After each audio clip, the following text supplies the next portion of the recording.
Hi, everyone. Dom Famularo here, and I am back. This is so great with Vater. Company allows us to have this opportunity to reach the world and to present different people in different parts of the music industry. So this is extremely exciting as I've been doing this for this past several months. What's interesting is December 15th, jot this down, December 15th, we're going to have Max Weinberg and Jay Weinberg, father and son, from Slipknot to Bruce Springsteen. This will be great to have them here, 2 o'clock Eastern Standard Time. Come on by and join us. They are two fantastic people and brilliant when it comes to music and drumming, and it'll be very, very exciting for sure. So join us on December 15th. And today, what's great about it is that I want to bring on somebody who's in a different part of the industry of how we know it. You know, a head of touring for Q Prime Management. Dennis is really an incredible person that is involved with many bands. We're going to talk about Metallica, Disturbed, Journey. He's done so many different things with so many different bands. He's heavily actively involved, and he's in that focus of touring. So let's bring him on right now. Please welcome Mr. Dennis Brennan. Hey, Dom. How are you today? Dennis, I am great, man. Thanks so much for joining us. You know, this is fantastic to have this opportunity, Dennis. We've got people that are listening from all around the world, and they're involved with music. And this is a part of the industry that we don't really get that many people to talk about what's happening with touring and just the intensity that it takes with, I'm sure, incredible organizational skills to pull off these tours. Yeah. The boring part of the industry. Well, it may be the boring part, but it may be boring for the fact that it's not the performance on stage. But I know many people who are incredibly excited about just being involved in the production of making this all happen. Yeah. So I got to ask you, music, were you involved with playing music as a kid? Was music around your life? Yes. I had a cousin that used to always play acoustic guitar in the 70s. He would be sitting on the front porch of the house where he lived, and he was a few years older than me. And I'd always go by and just hang out and listen to him sing. And then that's how I started to really develop my love of music right there, is just listening to my cousin playing. And, you know, he was never in a band. He never did. It was just him and acoustic, 70s type of guy, just chilling out with his long hair and enjoying life. So were there specific, bands that you were listening to at that time?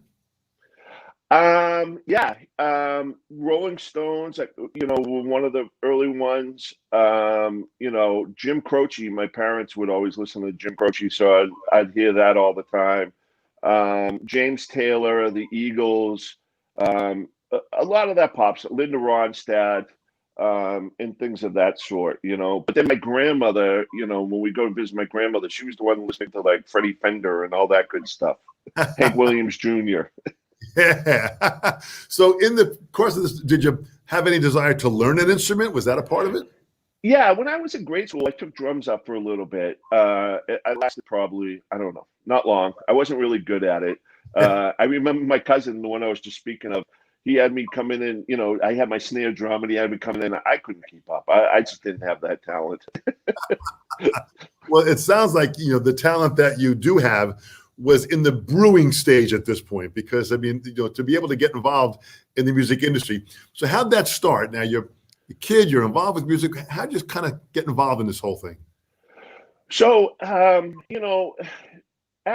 during school, I was mostly in sports, and funny enough, I got held back in 10th grade. I don't suggest that for anyone to start out, but when I got held back, I became really good friends with one of my best friends in high school. This guy, Mike Monroe. He was a singer, and he and I got to be really close friends. And one of your Vater guys, Dave DeCenzo, we all went to high school together in school. So he kind of sucked me into it. He would be performing on weekends or, doing what do they call the Battle of the Bands in high school and things of that sort. So I just was like the friend that kind of clung around and just, clung to him and just kind of hung around and moved gear for him and stuff like that. And then, as it was funny because as we got closer to graduating, his band got signed to Epic Records.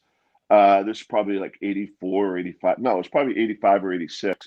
And that was when those labels were looking for the next Metallica and the next, big thing that was happening.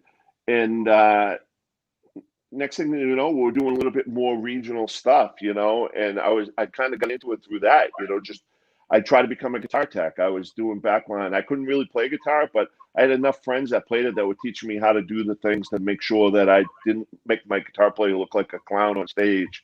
So that's how we got into it, just doing weekend gigs and regional stuff. And after he graduated, we just kept doing regional stuff. And then his record was released, I think, around 1988. So that was about a year and a half to 2 years after we graduated. And then our first tour was in 1989, opening up for a band that we loved at the time, this heavy metal band called Metal Church.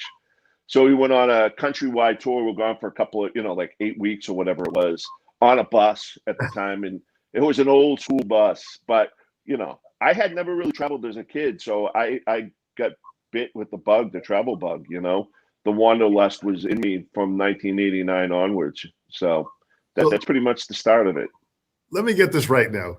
You're left back, and because of being left back, you meet Mike Monroe, and that opens the door. You gotta never underestimate fate. Yeah, that's what I say. Yep. I mean, that was one of the best things for you. Well, I hope my kids aren't watching this, because that's not the way to go. That wasn't the route. But Mike was the savior for me at that point. The other side of it is you never know what tomorrow brings you for whatever you're involved with right now, for sure. And that was a very, very positive effort. So now you start to tour. So you're touring now. You live up in the Boston area, where everything was kind of happening from. So the first tour started where? You went down to other areas? We started in Seattle, in Washington, in the Washington area, which was the home state of where the headline band was. So was that driving to Seattle? Yeah, the bus picked us up in Boston. And we sat on that bus for, I think it was close to 3 days, which at the time we didn't care. We were 19, 20-year-old kids. Yeah. The bus driver had beer in the bus, and we just drove across the country and couldn't believe that we were sitting on a tour bus about to go make a living touring. Now, when I say make a living, I didn't really get paid much. I think on days off, I got paid $10, and on show days, I got paid $15, and that was my pay at the time. And expenses were paid. Were you staying on the bus? Yeah, we were mostly staying on the bus, and at the time, I think we got 1 or 2 hotel rooms. Well, it was a driver room, and then there was 1 spare room that mostly we could go and shower in. So I think there was 12 of us on the bus. So we would all go in there and shower, and then come back on the bus and just sleep. So yeah. So this is commune living at its best. I mean, here you are driving out. The key aspect is you're on this bus. You got to get along with people. Mm-hmm. So personalities are very, very important to understand that. It's because of your personality that you were able to get along with people. If someone has an ego, that tends to get in the way, right? At that point, no one had egos. We were all excited just to be on the tour, and there was, I think it was 4 of us on the crew, which for a new band is quite a lot, but we all went to high school together. So we all knew each other, from hanging out at high school and growing up together. So no, there wasn't any egos. It was just, listen, we were wide-eyed kids just having fun, and, couldn't believe that we were doing what we were doing. So at this point now, you're starting to develop the skill. So you're loading gear on stage, you're setting things up, you're focusing on, was there one instrument that you were kind of geared towards? Were you just working as a guitar tech, or were you helping everything? Yeah, I was, it's funny. The one thing I always tell everyone is that's where I kind of learned networking without networking, knowing what I was actually doing. The guitar player at the time from Metal Church was this gentleman named, what was his, Marshall, John Marshall. And he kind of took me under his wing a little bit. And his claim to fame at the time was he was a guitar tech for Metallica. And he kind of took me in, and he would show me how to solder. He would show me how to, string quicker and do things. And I would just hang out with him. And the sound company that we had at the time was this company called Rat Sound, which is obviously a huge company now.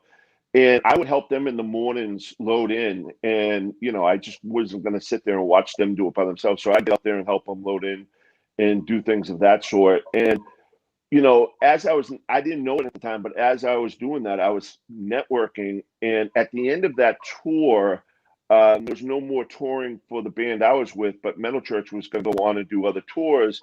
And they were in the middle of a tour, and they called me to see if I wanted to come out and help out. So I went out with them for a couple of weeks to do some sound stuff and help just, be the extra guy that they needed, drive the truck.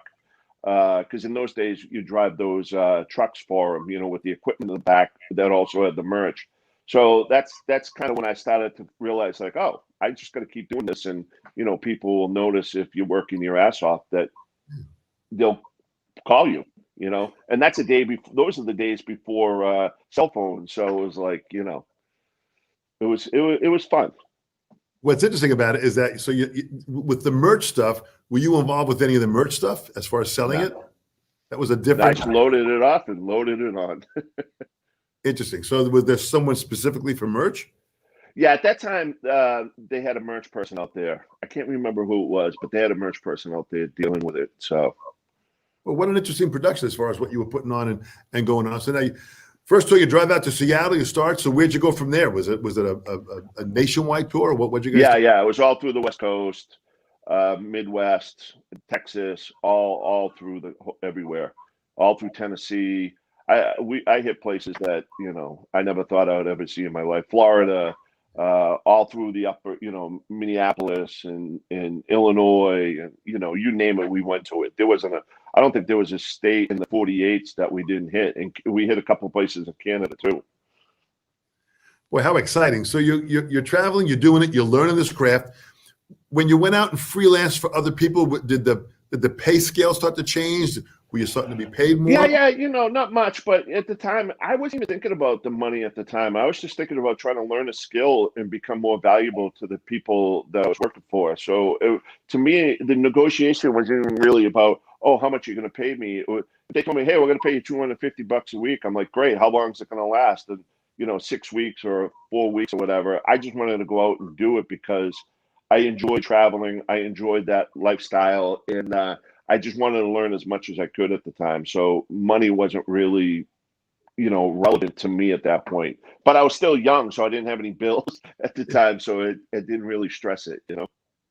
But I like the fact that you were really at a frame of mind to learn. You want to just learn your craft, be good to people, show them that you could work. It sounds like there was great integrity in you working your tail off to show the value of what you could do. Yeah, one of with the band I was mentioning, my friend's band, they ended up doing a tour of Europe and they couldn't take me. And I remember being completely heartbroken by that. I was like, I never had been on, at that point, I had barely ever been on a plane, maybe once or twice in my life. And I had obviously never been to Europe or anywhere international. So I was really wanting to go. But, as with any new band, they didn't have the budget to do it. And when they went, it was the most heartbreaking thing at that point of my career. And I just remember thinking to myself, going, whatever I have to do to never have that feeling of being left behind again, I'm going to learn every aspect of the business I can on the road so that I can make it hard for them to tell me, no, we can't afford you to go. So that was a really huge learning lesson for me. That is a great takeaway point in this session right now, that you had that feeling of never wanting to feel that again. So that just pushed you to a level far beyond anything to make sure that now they saw your value, so you did not have to experience that emotional letdown again. That is huge. Yeah. I mean, trust me, there's been some tour. I've been lucky. I've always, every time I go on, even today, I still know that I don't know everything. So I like to ask questions and I like to learn what's going on.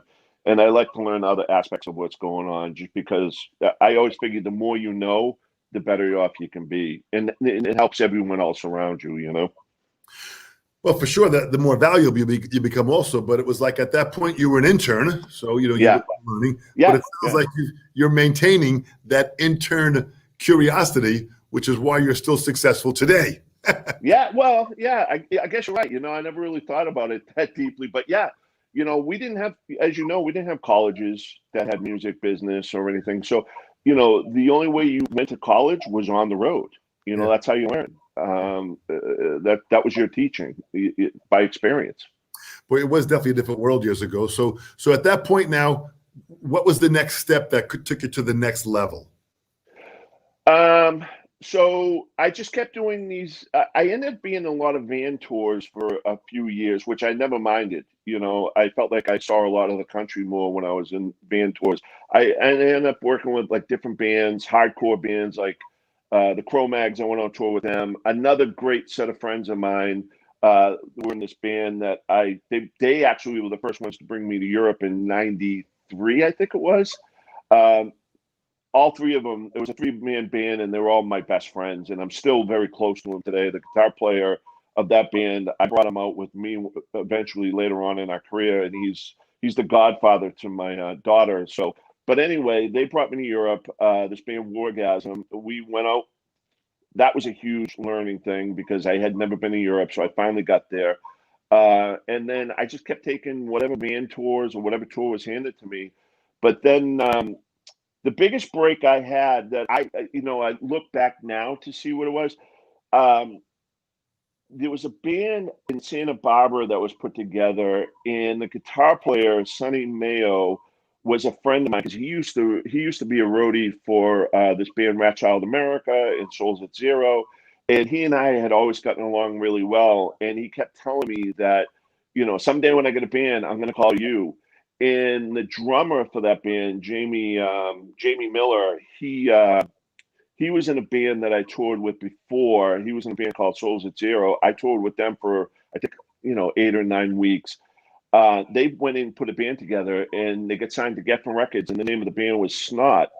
And Lou Adler, I don't know I'm sure you know who it is, but I don't know if the audience knows. But Lou Adler's son, Nick Adler, was the manager, and this other gentleman, Sean Henning. So they basically, I hadn't toured in a little while, so I was working at a freight company in Boston at Logan Airport, and I'll never forget, I happened to just put Neil Young and Bob Dylan's gear on a play, and I was telling my friends, going, "Yeah, I used to do this. This is what I would do. I used to do this equipment stuff," and it really kicked me in the ass. I'm like, "Oh, I miss it." And I went home the next morning. They called me. They said, "Hey, you need to get on a plane. We got a record deal. You need to come out, and we're gonna just tour up and down the West Coast, and we want you to come and help us out." So I went out there, and it was the band, myself, and one other kid that we had out with us. And basically, they came to me halfway through that tour and said, "Hey, you can read maps. We didn't have GPSs then. You can read Rand McNally maps." So the managers, Nick and Sean, are like, "You can count. So you be the tour manager," which I never wanted to be a tour manager. And so I ended up developing the skills, being in a band, working with those guys, which, they were one of the best live bands I ever worked for. And then that got us to be really good friends with the band Sevendust and Morgan Rose, who was one of Vater's guys. Yeah. And we did a co-headliner tour with them. And then that's when things started to really pick up. Because at the end of that tour, Snot wasn't going to tour anymore. And going back to the networking thing, at the end of it, Sevendust approached me and said, "Hey, how would you like to come work with us?" And I said, "Love it." And they said, "Well, we want to get a real tour manager," which today is funny because I wasn't really a real tour manager. But they asked me if I would come. And the last 2 weeks of their tour was during the Christmas of '97 or '98, I think. And they were doing a bunch of those Christmas radio shows. And I literally didn't have any room on the bus, so I had to sleep on the front bunk. And they didn't really have a job for me, but they just said, "Hey, just come out and hang." And I had nothing better to do. I didn't want to go home.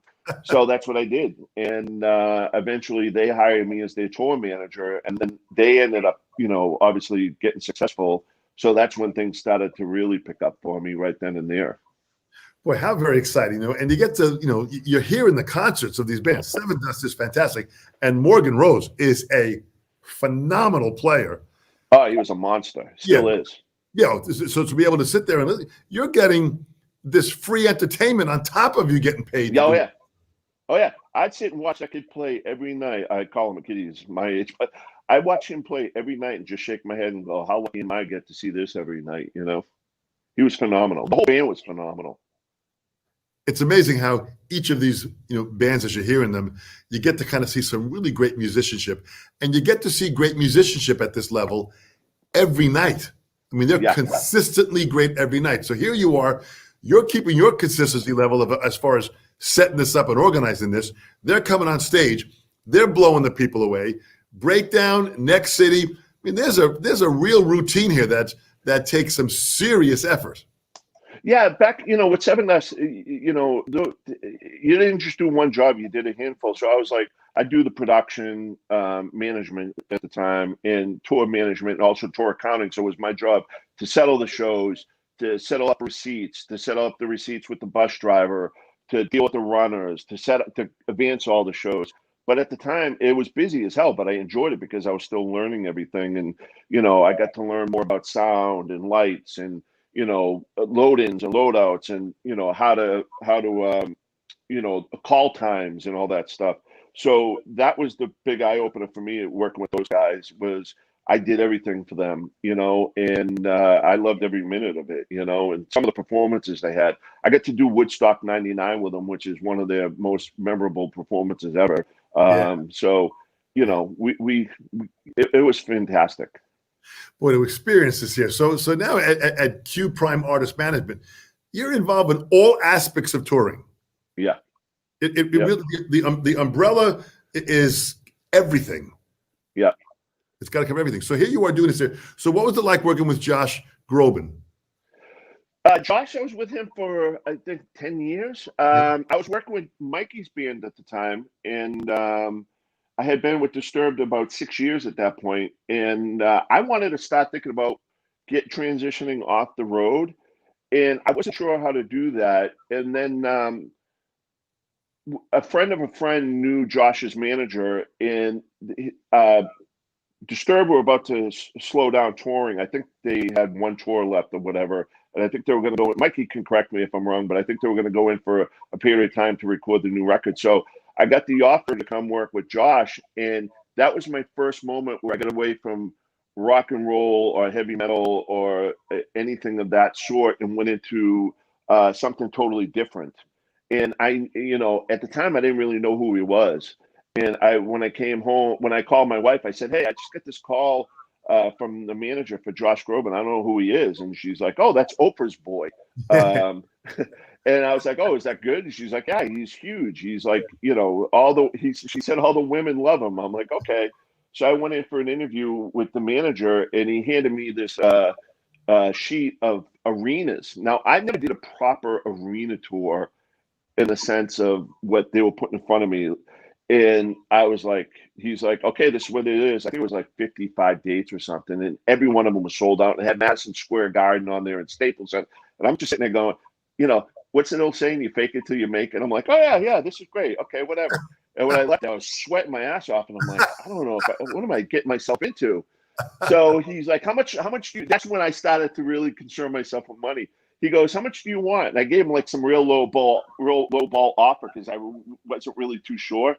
And I go back. I was in rehearsals for Disturbed at the time because they were doing they were getting ready to do the summer with Ozfest, and they called me and they're like, okay, you got the gig, and I'm going to give you $1,000 more a week than you want. I'm like, oh, well, I haven't done anything yet. Why don't you wait to see? He goes, trust me, you're really going to earn this. And when I hung up, I'm like, what the hell did I get myself into? And so yeah, that's where those two worlds collide, because it was a friend of the manager who worked with Disturbed at the time who connected the dots there and got me the interview. So it was interesting, but it was a massive tour. It was bigger than I ever imagined. The experience that you got from that opened up doors, because you've worked with Metallica, you worked with Muse, Journey, Cage the Elephant, and of course you mentioned Disturbed. I had the chance of hearing the band Disturbed live. Man, Mike Wengren is so freaking great and dedicated at what he does. And I'd like to bring him on right now. Ladies and gentlemen, please, let's welcome Mike Wengren. Bring him on. What's up? There he is. What's up, Dom? What's up, Dude. Dennis? Mike, great to see you. Thanks for joining us, man. This is fantastic. You know, as Dennis is talking about his relationship with Disturbed, talk about your first encounters when you first met Dennis and started getting involved and working with him. Well, just like Dennis was talking about back in the beginning for him, for us, we were green. We were super brand new. We were basically like on the first year or so of our touring. We didn't know what the heck we were doing. We were just young guys, and we were excited to have a record deal, excited to be out playing. And, you know, in the earlier days, you don't really have much of a budget. You can't afford much. So you don't have a lot of crew people.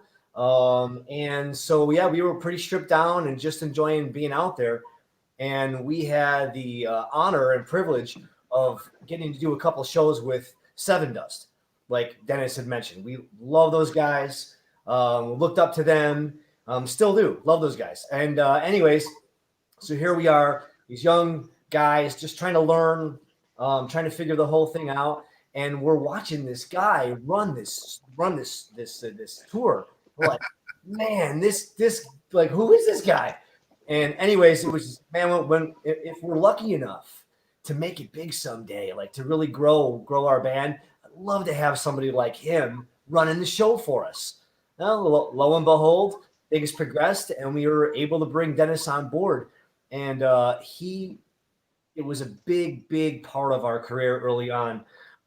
Really took us under his wing and showed us a lot. It was like, well, wait a second. Wait, you mean we can actually have more than just a case of water on our rider? You know, like, I mean, there's so much more to it, but he was really integral to teaching us and really taking care of us in the earlier years of our career.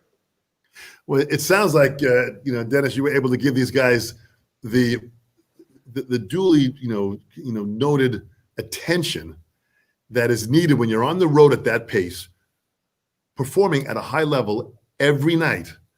You got to have that kind of attention to be able to maintain that pace. Yeah. And working with Sevendust and all those bands taught me a lot in that case, you know. And even early on in my career, with the singer being my best friend, he taught me early on that, hey, I'm your best friend, but not when I'm on stage. You work for me. And I kind of took that on when I went forward. It's like, hey, we could be friends, but I'm going to work my ass off from day to day to make sure, because you know what? If they succeed, we all succeed. And I wanted to make sure I wasn't going to be the reason they didn't, have a good time out there. So I just wanted to make sure that happened. What a great perspective of being part of a team, that it is the betterment of the entire team that's going to make everything work for everyone else. That's really a great perspective for sure. Mike, I mean, the band, over 17 million albums you guys have sold, nominated for 2 Grammys. You've got, 5 consecutive #1 hits on Billboard, which only one of 2 rock bands have done this. So the band is building at a pace. You guys are touring, you're hitting the road. What's it like now as you're touring and putting this together and you're in the grind of hitting each show city by city? Well, Dennis was really responsible in the beginning for showing us how it's done. I think that was one of the things in the beginning that brought us why we became so close, not just professionally, but personally as well, is because we shared the hunger and the drive and the work ethic. We were never afraid to get the job done and work on whatever level it took. And there was a lot of stuff he taught us early on, and we just took that with us throughout the rest of our career. And I think that's a big part of where we are today. And here we are, close to 20 years later, actually over 20 years later. And as things continue to progress and the band has grown, lo and behold, Dennis moves on and he goes to some other artists and his career blossoms. And then we continue to do the same thing. And then lo and behold, we end up back together again after all these years, as he takes over the head of touring over at Q Prime. And then we end up migrating over to Q Prime as well. And he was actually a very big reason why we made that move.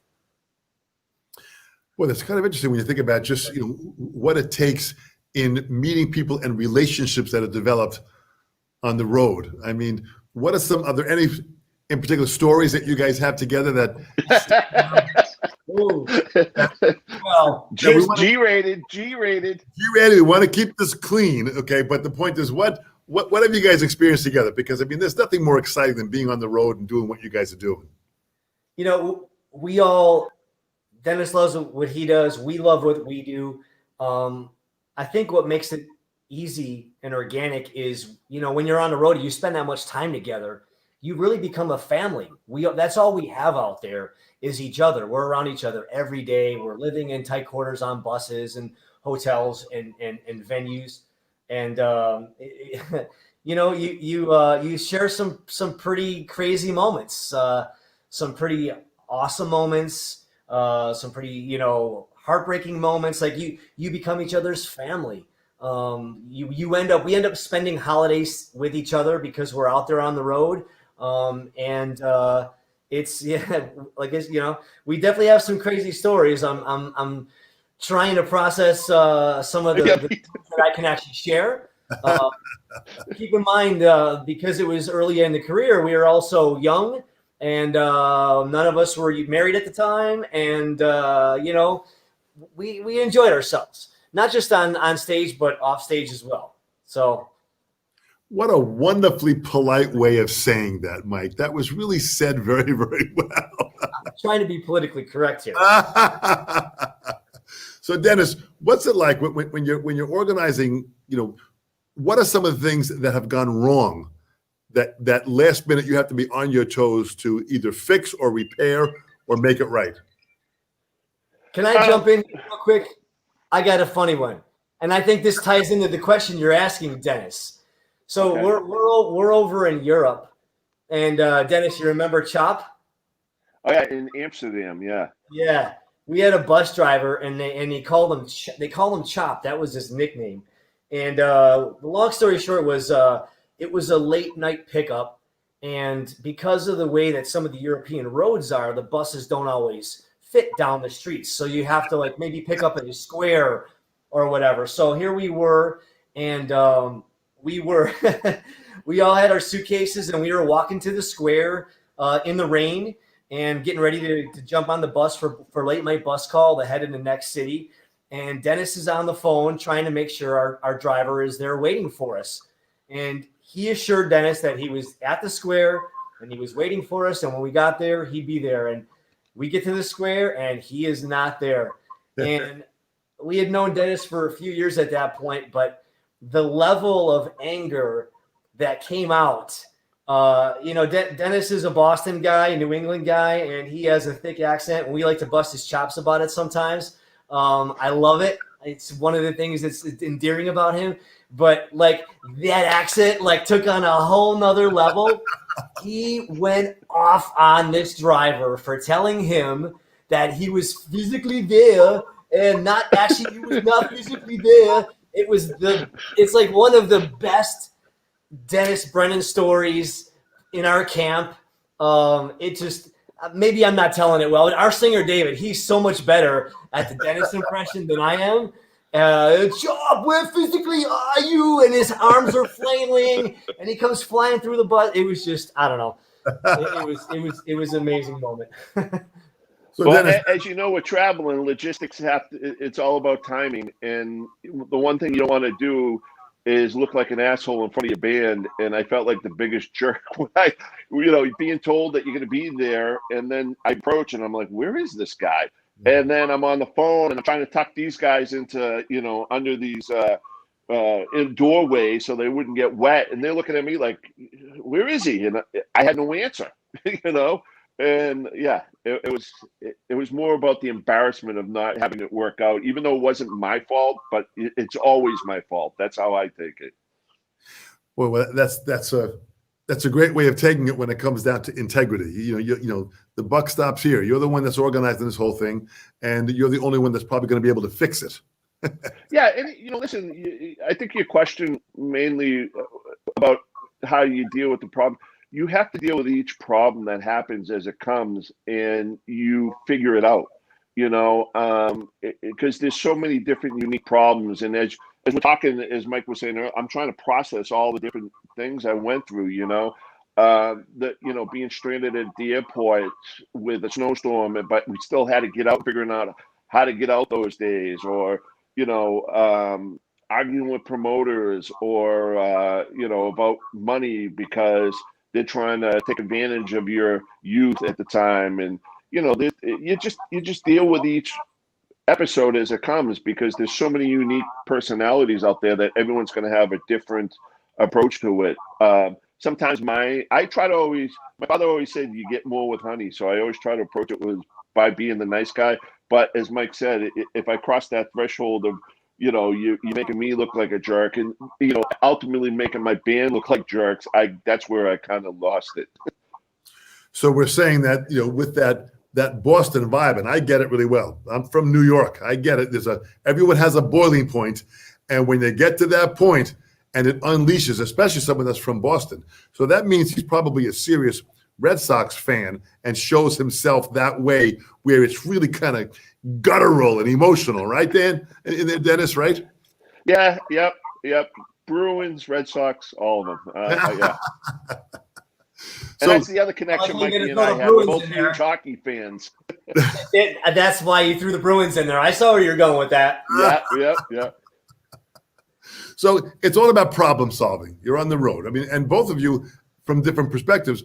Mike, you've got the same challenge with problem solving. Sometimes, has gear always been there exactly the way you wanted it? Oh, no, of course not. No, absolutely not. But, you just got to look at if you show up for a gig and the gear isn't exactly the way you want it, that's okay, big deal. Figure it out. You adapt and you overcome. And you just figure it out. You do whatever it takes to get the job done. Well, that takes a whole nother level of personality strength to be able to deal with it. And how do you guys keep yourselves balanced on the road? I mean, it's intense. You're traveling. Your food might not be always exactly what you want. You're eating, sleeping. How do you keep all this thing adjusted? Well, in the early days, it was all about McDonald's. Oh, that's true. It really was. Yeah. Your international travel, you had to have McDonald's. We were so bad and so uncultured and unworldly in the beginning, and really unappreciative of some of this stuff. We didn't get to see a lot in the first few years, especially over in Europe.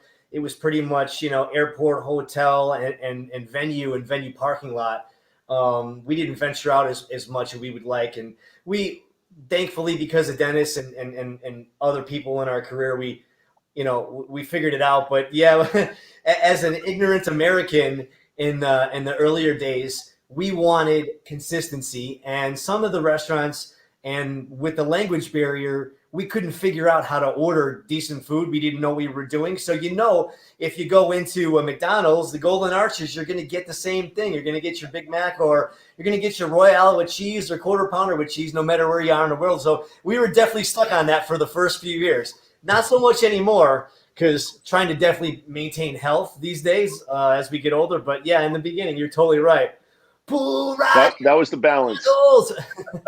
We had a song that we used to sing. We made up a McDonald's song that was to a Machine Head song. We changed the lyrics to McDonald's. So McDonald's became like the American embassy regarding food. Oh, totally, yeah. Well, that's hysterical. So what was it like, Dennis?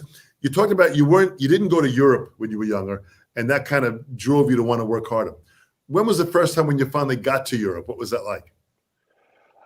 It was great because I was with three of my best friends, and we were over there for, I think, 6 or 8 weeks, and it was the best time of my life. I still reflect on it every time I go over there, It's where I found my love of beer. Before I went over there, as Mike said, I was not really that cultured, and I wanted Budweiser. And when we landed in Belgium, and I was like, I got to get a Budweiser. Well, they didn't have Budweiser around, so I started to drink European beer. Let's just say at the end of that tour, I haven't had a Budweiser since. So no, it was great. We had the best time. And just seeing that audience over there, it just opened up a whole new way of me looking at it, because the audience over there was so rabid and they were intense, and every show was just sweaty, and oh, it was awesome. You got me thinking about 100 things as I'm trying to tell you about it, because it was intense. It was most fun I've had. So, Mike, what it was like for you when you first started traveling and you're getting out there and playing? What was it like to experience the crowds in Europe? The crowds were some of the best crowds we've ever played for. For whatever reason, in certain markets in the U.S., they can be a little bit jaded because, especially for American band, or for us being American and American bands, like American bands play, major cities, New York, LA, Chicago, all the time. So you get the pick of the litter. You can go whenever you want. But for an American band to go over to Europe, that doesn't happen as often. So they seem to be more appreciative that we took the time to go over there, and they're just absolutely rabid, and as our career progressed and we learned more about culture and getting to see some amazing sights, history, architecture, food, culture, people. It's been such an incredible experience, not just being able to play music for a living and pay my bills that way, but being able to travel the world and see so many incredible places. I really feel truly blessed. Well, this is interesting at many levels. Dennis, what would you say to someone who wants to be a tour manager, who wants to, they're hearing you speak right now, and this is something that intrigues them. In the music industry, if you think of the music industry, there are many aspects of the music industry. There's performing, there's tour managing, there's the legality side of it. There's so many, there's the recording end, so many different areas. What advice would you say to a young person who's thinking about they want to be inspired in tour managing? I still think it's the way I did it. I can just go out, hook up with your friend's band, sell T-shirts, move equipment, do whatever you got to do, learn from the ground up. Keep going out, do as many shows as you can. Don't look at the money. I know everyone needs to pay bills, but don't let that be the focus of you going out on the road. But go out there and just try to learn. And I think the best tour managers that I know, I got the tour managers I look up to, and they all started out the same way. They were humping gear, or they're working in lights or sound or whatever they were doing, and they became a tour manager, So I think that's the best thing you can do, is just going out there and, be a runner. I always say, when you're at a show, I don't know how many runners or people I've met at a hotel, like the hotel salespeople or something, are now out on the road, because they're so good at what they do. You're like, that person's going to be great. We need to take them on the road with us. And now they're touring. So you just got to always go out there with the mindset, if you could get a job with your local promoter, stock in the dressing rooms, be the best stalker of dressing rooms there is, because people will notice it. People notice the details. Well, it's interesting when you say people notice the details, and it obviously takes, Dennis, an incredible amount of organizational skills. Do you see yourself as someone that was blessed with organizational skills, or did that kind of be developed in time? How'd that come from? Yeah, no, I wasn't blessed with organizational skills. Sometimes, honestly, Dom, sometimes it was pure luck. No, it's just, what? I as much as Mike gives me credit for me helping them, they also put up with some of the mistakes I made along the way, because I was, part of the family, And if I made a mistake, I was always forthright with them and say, hey, guys, I really screwed this up, but this is what I'm going to do to fix it. And I think, I learned trial by fire, and I had I had some great, I have some great people in the corner, like my travel agent, Deb Copeland. She's been with me 20 something years, and she'll be the first one to tell me when I'm being an idiot, and you don't want to do this, you want to do that. Don't put them on that flight. You're not going to get where you need to go. Do this. Don't try to save the $5, because that's not going to work. It's going to cost you, So I learned from her. I've learned from other tour managers that I've been out with, like Andrew Weiss, and there's various other people, and production managers even, like Charlie Hernandez and Opie, and even my guys that I'm working with now, just watching them work, I always look over their shoulders to see what they do better, and so that's how I develop my skills, so to say, of how to deal with it. And plus experience along the way, like, oh, the last time that didn't work too well, so let's do this, And a lot of times after a gig, like Mike was saying, they like to stay and hang out, but I have to be the one to figure out, okay, if they want to stay and party after the show, we have to be out of here by 2 a.m. so that we're in the next city by noon to load in to make sure, because we're all on one bus. So I have to weigh all those things, So sometimes I had to get out my computer and just, okay, this is how this is going to work, Or when I'm advancing the show, what the true mileage was or how far it is. And, the one thing I would advance, if Mikey came up to me in a venue and said, hey, where's the bathroom? I would advance where the bathrooms are because I didn't want to tell him the wrong place to go, I just learned that asking questions of people who've been there at the venue or at the city would tell me more than I would learn on my own. So I just always asked all those questions. Well, it sounds like you used people and their minds in a very smart way to be able to achieve what you want to achieve in bringing more people into your fold by using honey. Yeah, it's the same way today, even with Q Prime. It's like I'm lucky to be at a company that is just full of such talent and great people, and I even asked them, hey, how are we going to handle this or how are we going to do that? There's just so many people that know more or at least have done it and can tell you what to avoid, So I'm not afraid to ask questions. And just many of the drummers that you've worked with. I mean, Morgan Rose is phenomenal. Dave DiCenzo, incredible. And now you got Mike Wengren here. This is incredible. Mike, you have been with the Vater company for over 20 years, and you've been an incredible supporter of the product. And you have your own signature drumstick. Would you talk about that drumstick for a while? But what's the design? What's the feel for you? So I started out. I had a couple models back in the day. I've been a member of Vater's roster now for over 20 years, but I was actually playing Vater pretty much my whole career, even before I became a member of the roster.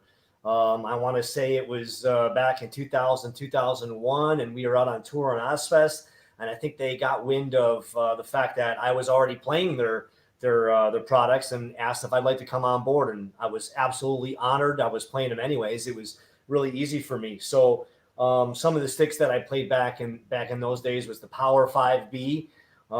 Chad used to give me a lot of grief about it because it was a smaller stick, even though it gave me it had a shorter taper and some extra weight at the end. So I liked how that helped increase the power. But I wanted a little bit of a longer stick and a slightly thicker stick. A lot of stuff that I play is more like just the power. It's not really intricate, not really fast most of the time. And so I wanted something that was going to help me with power. And one day Chad came up to me and said, hey, man, are you interested in having your own stick? And I was like, oh, my God, are you kidding me? I'd love to. So using some of the elements of the sticks I was already using, we sort of blended them together and made this great hybrid. And I've been playing that one ever since. I absolutely love it. I'm a big fan of the color black as well. And when he told me that they were able to have mine be black, I was all about it. It definitely makes it feel more like myself. Boy, how fantastic, Mike. It's so great, for people to kind of see the workings of this here. When you're putting this together and designing a stick, let's see what you got. Show us what you got there. That's these bad boys right here. Let's see. Nice. That is beautiful. Well, it's safe to say the quality of Vater products is unmatched in our industry. It's really the commitment of Alan Vater, starting from the top and going down, and then bringing in great people like Chad Brandolini, who was just a phenomenal A&R person who kind of gets it. He understands the industry at such a high level, and he brings us all together in the process. In closing, Dennis, what would you say to this next young generation? They're, bright-eyed and bushy-tailed, and they're ready to go out there and full of piss and vinegar to take on this industry. What kind of advice would you give them as far as tour management? Go for it. Don't take no for an answer. And when they do say no, use it as motivation and just keep fighting, because that's what I did. It just keep going for it. I've been lucky along the way. Luck helps, but don't get discouraged. And trust me, we're in a business where our parents don't really look at us as wanting to be tour managers or in the music business per se. They want us to be doctors or lawyers or whatever, but they'll eventually come around, and it's all worth it once you hit it, because once you get there, it's the most fun you'll ever have. And what's that old saying? You never work a day in your life if you're doing something you love. Yeah. And that's I'm lucky to be that person right now. Well said. Beautiful, Dennis. Thank you. Mike, what would you say to young drummers that are out there that are, influenced by your playing and having gone to the concerts and will continue to go to the concerts because you are inspiring people at such a high level? What would you say to that next generation? I would just follow up and agree with what Dennis is saying. I think that lesson applies to all facets of the music industry. If it's something that you're passionate about, then don't take a no for an answer. I don't know how many demo tapes, cassettes back in the day that we sent out, promo packs that got either returned or rejected, and we didn't take a no for an answer. When a door slams in your face, we either go around the door or we find the next door or we kick that door wide open. And yeah, like Dennis said, you just take no for an answer. And Dom, with that question, I can say something that one of my greatest accomplishments that I got to see, and Mikey will know this, is that Disturbed headline Madison Square Garden. And I'll never forget, I wanted to go back and I wanted to walk them out to the stage. And I was in the office doing some business. Yeah, there you go. I was in the office doing some business, and someone goes, "Oh, Disturbed's about to go on stage." I'm like, "Shit, where are they?" They're like, "Oh, they're all back behind the stage." And when I came around the curtain, I could see the tension in their faces, like, "Holy shit, we're about to do this." All of a sudden, just all the emotions came out, and I just remember having the biggest smile. And I'm actually tearing up, and I think Danny and I cried a little bit, and Mikey was like, we just all hugged. All four of us got the hug, because we've been through so much in that 20 years, and for us all to come back together and then to look at Madison Square Garden that was sold out and be like, holy shit, it's happened. So that's the reason why you keep doing it. You keep fighting for that moment. And trust me, it's the best moment. Next to having my kids, that was one of the best moments of my career. Well, that really is beautifully said, Dennis. When you think about it, the fact that what you guys have accomplished and the people in their lives that you've reached in such a positive, exciting, and fulfilling way. You've brought great joy to millions of people. So everyone's little energy, the cog in that wheel, and how to make it work, has brought incredible, influential, positive vibes at such a high level. You guys have pulled this off big time. Think about that. That in itself. I could have done it without Mikey in the band, so. Yeah, but you know what? Thank you for saying that. But at the same time, I mean, our fans, they know the fans know the artists, but the artists, we can't do what we do if it wasn't for the people that make up that cog, the behind the scenes. A person like Dennis, I mean, he's really integral to us not only having the career that we have, but so much along the way. I mean, honestly, like Dennis and all of our crew members and everybody at management, if it wasn't for those people, we couldn't do what we do. It's really as simple as that. Fantastic. Well, I'll tell you, what I really enjoy is the respect you guys have for each other. That speaks volumes.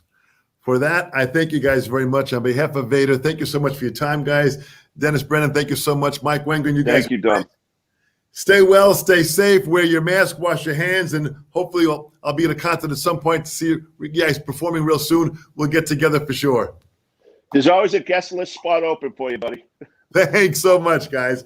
Stay safe. Thank you so much.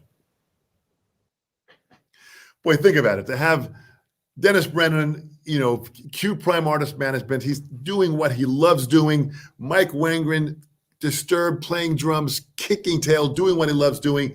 This, to me, is what Vater does so well. They bring the entire family of the industry together at a point where if we can give information and present information that can inspire all of you, this is what it's all about. Absolutely incredible. Now, don't forget, next week, December 15th, I'm going to have Jay Weinberg, Max Weinberg, Slipknot to Bruce Springsteen, father and son. This is going to be huge to have both of them here. It'll be exciting to hear each of their stories and what they're doing now and all the challenges that we have now with this pandemic. They are keeping busier than ever. This is the intensity of what we want you all to learn. Fantastic. December 15th at 2 p.m. Eastern Standard Time. Thank you all so much as we do this and enjoy the journey of this time with Vater Live. Thank you so much. I'll see you all next week. Safe travel. Stay safe, guys. Bye-bye.